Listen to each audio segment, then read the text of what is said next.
उसके सारे प्रयोग एक के बाद एक असफल हो गए और उसी मोहम्मद बिन तुगलक ने चौथे दिल्ली शहर को बनवाना शुरू किया और इस चौथी दिल्ली का नाम था जहां पनाह। ये दिल्ली लालकोट और सिरी के बीच 1327 ईस्वी में बनवाई गई थी। उसके बाद अगले सुल्तान फिरोज शाह तुगलक ने 5वीं दिल्ली बसाई 1354 ईस्वी में और उस 5वीं दिल्ली का नाम उसने रखा फिरोज़ाबाद। दिल्ली का फिरोज शाह कोटला आज भी फिरोज़ाबाद नाम की उस दिल्ली का गवाह है। 16वीं शताब्दी में मुग़लों ने हिंदुस्तान की धरती पर कदम रखा। मध्य एशिया से आकर बाबर की 15,000 सिपाहियों की फ़ौज ने इब्राहिम लोदी के 1 लाख की फ़ौज को पानीपत की लड़ाई में हरा दिया और इस जीत ने मुग़लों को हिंदुस्तान की धरती पर जमने का अवसर दिया। लेकिन वो पूरी तरह से जमे इससे पहले एक अफ़गान शेर शाह सूरी ने हुमायूं को हराकर लगभग 5 साल दिल्ली पर शासन किया। वो भी सचमुच बड़ा ही काबिल सुल्तान था। उसने यमुना किनारे दीन पनाह नाम के किले का निर्माण करवाया और 6ठी बार दिल्ली को नया नाम दिया गया। उस किले को हम आज दिल्ली के पुराने किले के नाम से जानते हैं। शेर शाह की बेवक्त मौत से दिल्ली फिर से मुग़लों के पास लौट गई। मुग़लों के तीसरे शासक अकबर यानी जलालुद्दीन मोहम्मद अकबर हिंदुस्तान का बहुत ही लोकप्रिय शासक साबित हुआ। हालांकि अकबर ने दिल्ली को राजधानी न बनाकर आगरा को अपनी राजधानी बनाया, पर फिर भी ये वो मुग़ल था जिसने इतिहास को एक नया आयाम दिया।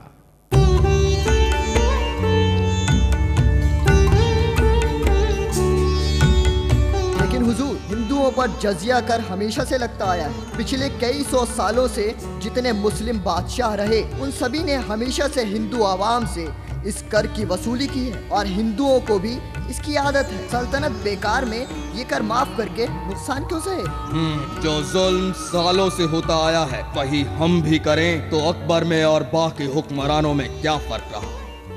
अवाम सिर्फ अवाम होती है, उसे हिंदू मुसलमान में बांटकर हम हुक्मरान बहुत बड़ा गुनाह करते हैं। जब अवाम अपने बादशाह में अपनापन महसूस ना कर सके तो कैसा बादशाह? बादशाह को जमीन पर नहीं अवाम के दिलों पर राज करना चाहिए। बीरबल जी जहांपना, हम सोच रहे हैं कि एक नए धर्म की नींव रखी जाए जिससे हिंदू और मुसलमानों के बीच की ये दूरी खत्म हो जाए।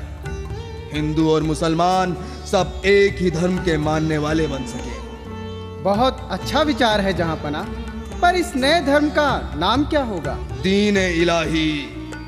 हमने इसके बारे में अच्छे से सोच लिया है। जहांपना का इकबाल बुलंद हो। प्रणाम जहांपना। आओ तान से।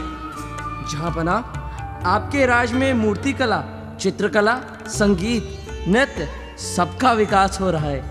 जहांपना के आदेश पर नृत्य एवं संगीत का विशेष प्रबंध किया गया है। कलाकारों को बाइज्जत अपना हुनर दिखाने की इजाजत है।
अपनी रहमत नजर कर, अपनी रहमत नजर कर। वाले